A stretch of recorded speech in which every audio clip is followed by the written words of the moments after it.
Introducing voting.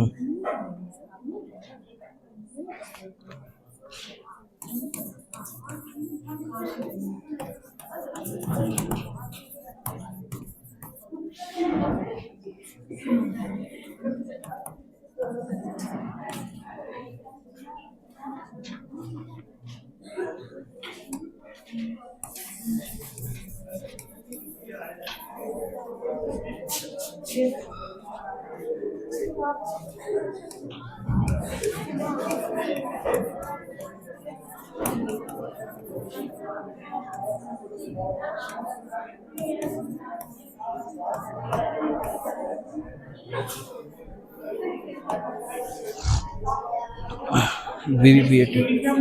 हाँ वो सब सेव है।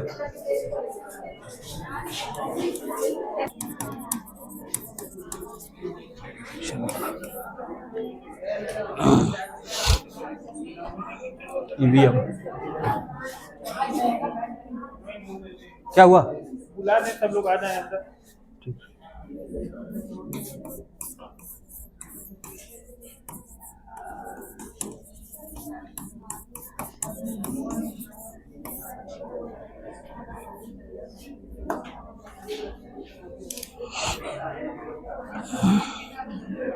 VVPAT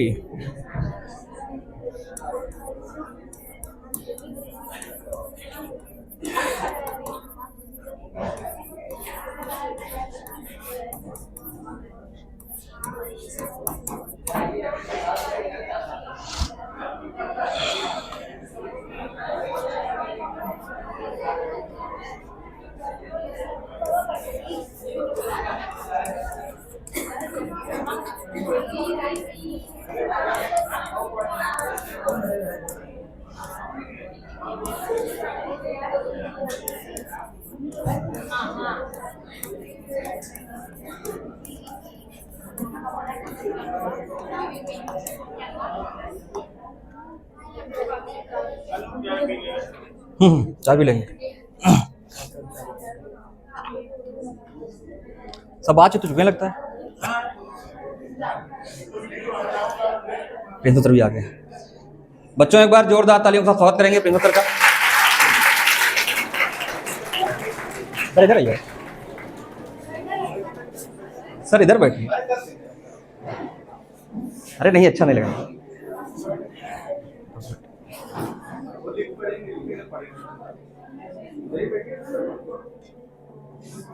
यहाँ भी एक लगवा दे बेंच, बाहर लगी तो है।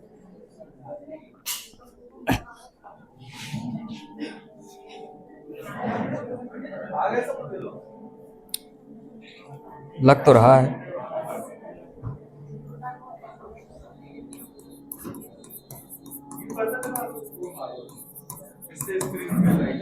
हाँ?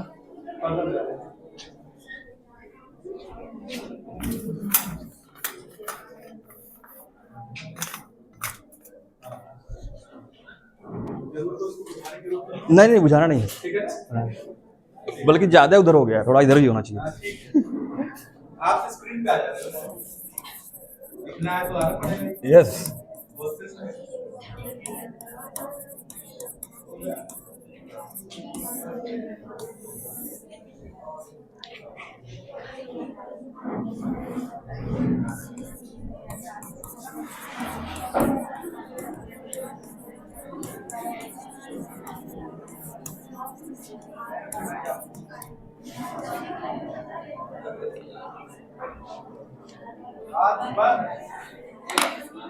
तो बच्चों आपने पहला सेशन बहुत ही सफलतापूर्वक सक्सेसफुली कंप्लीट किया।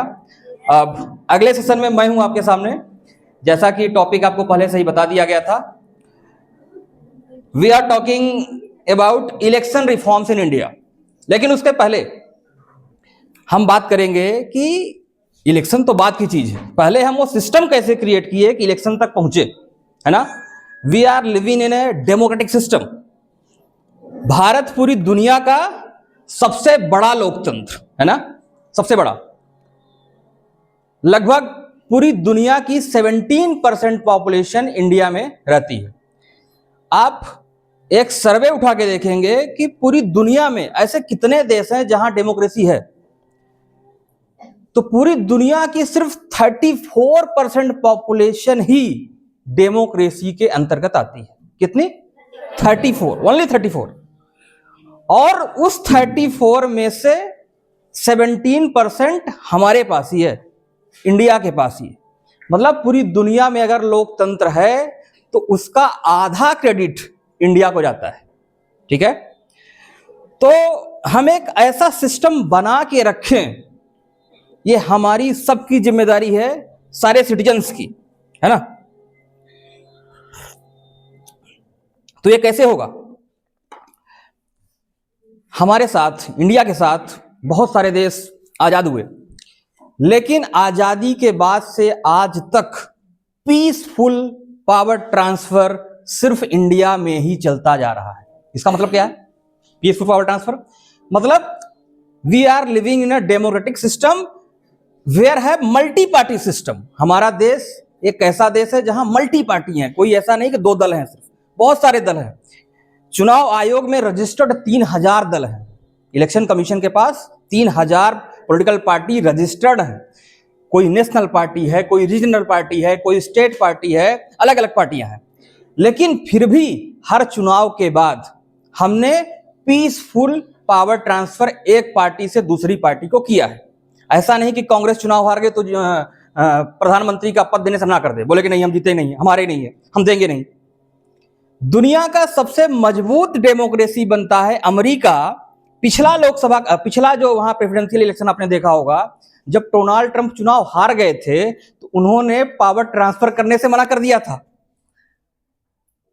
और यहां तक कि उनके समर्थक व्हाइट हाउस में घुस गए थे जो बाइडेन को हटाने के लिए, और वो बनते हैं कि हम लोकतंत्र के प्रचार प्रसार और दुनिया में लोकतंत्र को फैलाने वाले हैं। तो ये हालत है उनकी। लेकिन हमारे यहां कभी ऐसा नहीं हुआ। आपने देखा कि मनमोहन सिंह जी जो अब इस दुनिया में नहीं रहे, मैं तो कहता हूं कि अब तक के सबसे अच्छे प्रधानमंत्रियों में से एक, उन्होंने कितने शांतिपूर्ण तरीके से और प्रधानमंत्री मोदी को जाके बधाई दी। प्रधानमंत्री मोदी उनके पास मिलने गए कि हाँ हम हार गए, आप जीते। तो ये भारत की खूबसूरती रही है कि अगर हम हारे तो अपनी हार भी हम खुशी खुशी स्वीकार कर लें, और जीते तो दूसरे को बधाई दे कि यस आप जीते। तो इस सिस्टम को बनाने में एक लंबी जर्नी हम लोगों ने तय की है। ठीक है, 18 लोकसभा के चुनाव हो चुके हैं। कितने? 18। 18th इलेक्शन है ये जो 2013 में हुआ, और 18 लोकसभा चुनाव हमने पीसफुल तरीके से कंप्लीट किए। और आप जानते हो कि हमारे देश में सिर्फ लोकसभा का चुनाव ही नहीं होता, हमारे देश में राज्यों के भी चुनाव होते हैं। अच्छा, एक क्वेश्चन मैं पूछूंगा पहले, कितने स्टेट हैं हमारे इंडिया में और कितने यूनियन टेरिटरी हैं? वेरी गुड, 28 राज्य और 8 केंद्र शासित प्रदेश। कोई बच्चा है जो बता पाएगा 8 यूनियन टेरिटरी के नाम? हाथ ऊपर करेंगे, जिससे मैं पूछूंगा वही बताएंगे। वर्कशॉप का मतलब यह है कि आप भी बताएंगे, पूछेंगे भी।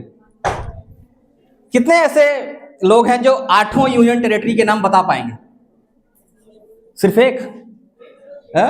सिर्फ एक हो? इतने सारे लोग हाथ उठाओगे, सिर्फ एक? क्या सोचे थे हम खुश होंगे इसमें? वो गब्बर वाला डायलॉग सुना है ना कि वो क्या था वो डायलॉग, कितने आदमी थे तो कितने लोग हाथ उठा रहे हैं? सिर्फ एक और दो। यह जस्टिस नहीं है, दिस इज द अनफेयर। चलिए कोई बात नहीं, लेकिन अभी आपको पता चल जाएगा कि क्या होता है। तो अब तक स्टेट्स के इलेक्शन की अगर हम बात करें तो 350 बार, क्योंकि हर राज्य का चुनाव होता रहता है। हमको आजाद हुए 1947 से लेकर अब तक 2025 हो गया है, लगभग 70-80 साल। 350 बार स्टेट्स के इलेक्शन हो चुके हैं। लेकिन ज्यादातर इलेक्शन, हम कहेंगे 99% इलेक्शन कैसे रहे हैं? पीसफुल, कि कोई डिस्प्यूट नहीं हुआ कि एक मुख्यमंत्री हटा और दूसरे को आने से मना कर दे कि नहीं हमारे नहीं देंगे। ठीक है, नो डाउट इंडिया की एक प्रॉब्लम भी है, अभी इससे हम बात करेंगे, कि हमेशा चुनाव ही चलता रहता है, हम हमेशा इलेक्शन मोड में ही रहते हैं। एक हमारे चीफ इलेक्शन कमिश्नर रहे हैं जिनका नाम है यश भाई कुरैशी। उन्होंने एक किताब लिखी इंडियन इलेक्शंस पे, क्योंकि एक टाइम था कि इंडियन पॉलिटिक्स में बहुत ज्यादा क्रिमिनल्स चले आ रहे थे। ये इंडियन पॉलिटिक्स की बड़ी समस्या है कि क्रिमिनलाइजेशन ऑफ पॉलिटिक्स, कि क्रिमिनल्स बैकग्राउंड के लोग पॉलिटिक्स में इंटर कर जाते हैं। तो कैसे रोके वो? और बार बार चुनाव होते रहते हैं। आप देखोगे हमेशा कहीं ना कहीं चुनाव लगा रहता है। अभी बिहार का चुनाव हुआ, अब अगला चुनाव आप देखोगे कहीं ना कहीं इस हरियाणा का लग जाएगा, किसी न किसी स्टेट का लग ही जाएगा। तो इसीलिए सरकार एक प्रयास कर रही है, वन नेशन वन इलेक्शन।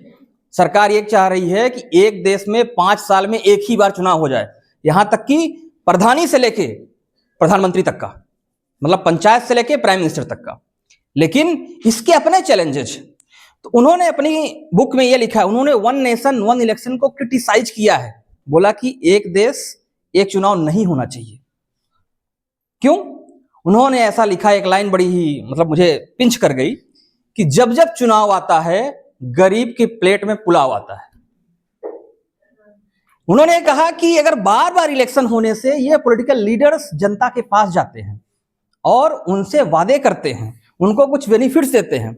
अगर एक ही बार चुनाव हो जाएगा तो ये 5 साल के लिए राजधानियों में जाके बैठ जाएंगे और 5 साल देखने नहीं आएंगे कि जनता का क्या हो रहा है। और बार बार इलेक्शन होने से अकाउंटेबिलिटी बढ़ती है इनकी। इसलिए उन्होंने कहा कि इलेक्शन तो ऐसे ही होते रहने चाहिए। ठीक है, उस पर आएंगे भी। अब देखिए दूसरा बड़ा मुद्दा है, हम रिफॉर्म्स की बात कर रहे हैं। ठीक है, आप जानते हो कि लोकसभा की सीटों की संख्या कितनी है? जरा हाथ उठाएं। कितने लोग जानते हैं कि लोकसभा में सीटों की संख्या कितनी है? 100% हाथ नहीं उठ रहे हैं। मैं चाहता हूं कि सबके हाथ उठें।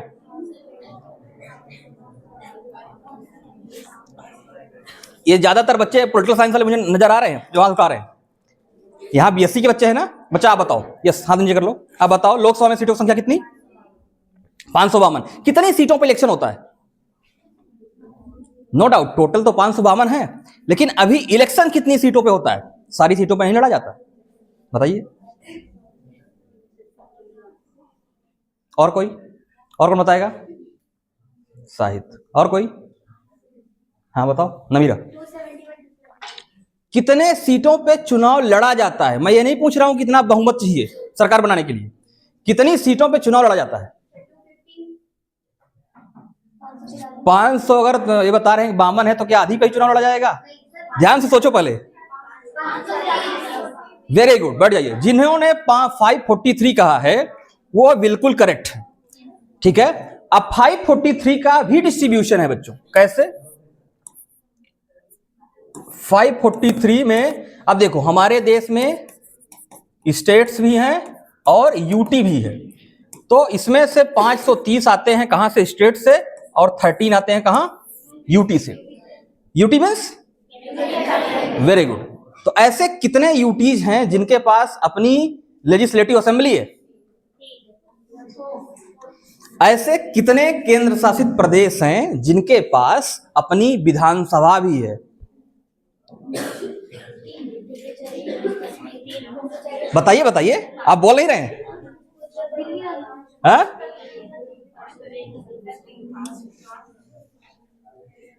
आप बोल क्यों नहीं रहे हैं? 5? कौन कह रहा है 5? इसमें भी कंफ्यूजन है, क्लियर कर देता हूं। ठीक है, अभी वर्तमान में 3 हैं। ठीक है, देखो क्योंकि अभी न्यूली एक यूटी बनी है जिसका नाम है जम्मू कश्मीर। तो जम्मू कश्मीर के पास भी अपनी विधानसभा है। जब तक जम्मू कश्मीर फुल स्टेट का हिट का दर्जा था उसका, तब तक 2 ही थे। कौन कौन से? दिल्ली और पुडुचेरी, है ना? लेकिन अभी आप वर्तमान में बोलोगे कि 3 है ना? तो इन राज्यों से भी इनकी विधानसभा है, तो यहां से भी लोग चुन के आते हैं। और अलग अलग जो यूटी है, एक एक सीट होती है, वहां से भी चुन के आते हैं। ठीक है, ओके। तो आप देखिए एडीआर का भी मैं आपको एक डाटा दिखाता हूं। एक संस्था है इंडिया में जिसका नाम है association of democratic reforms, ADR. ADR का है, एक एनजीओ है, ऑर्गेनाइजेशन है। बहुत सारे आईआईएम के प्रोफेसर्स ने मिलकर बनाया है, जिसका काम ही होता है कि डेमोक्रेसी